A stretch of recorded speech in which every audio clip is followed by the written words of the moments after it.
menarik perhatian karena mungkin ini satu-satunya di dunia sampai saat ini ya. Mantan Kepala Badan Intelijen Strategis Kabais TNI sebut kasus penembakan Brigadir J mungkin merupakan satu-satunya di dunia. Sebagaimana dalam pemberitaan, Brigadir Nopriansah Yosua alias Brigadir J tewas ditembak di rumah dinas Kadif Propam Polri Irjen Verdi Sambo pada Jumat tanggal 8 Juli tahun 2022 lalu. Di mana dalam kasus ini disebutkan, polisi tembak polisi antara Brigadir J dengan Baradae. Polisi menembak polisi di rumah polisi, ditangkap oleh polisi, ditahan oleh polisi, yang mati CCTV, kan itu. Setelah sepekan lebih peristiwa ini, mantan Kepala Badan Intelijen Strategis TNI Laksamana Muda Purn, Soleman Ponto turut angkat suara.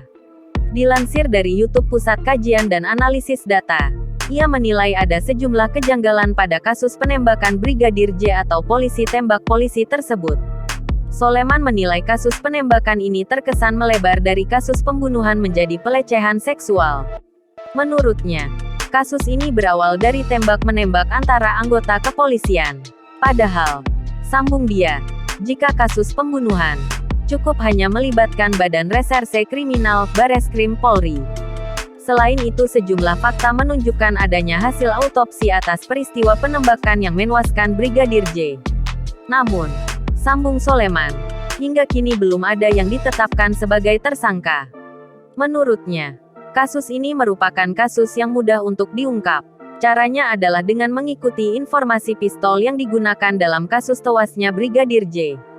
Karena dikatakannya, di setiap pistol terdapat nomor dan dapat dicek siapa yang menggunakan pistol tersebut. Dikatakannya, institusi Polri tidak akan dirugikan meski pembunuh brigadir sekalipun adalah perwira tinggi polisi. Menurutnya, yang paling utama adalah kepercayaan masyarakat terhadap institusi Polri. Lanjutnya, jika semakin lama proses menghitung dan mengungkapnya maka masyarakat akan semakin kehilangan kepercayaannya. Jangan lupa subscribe, share, komen, dan like ya.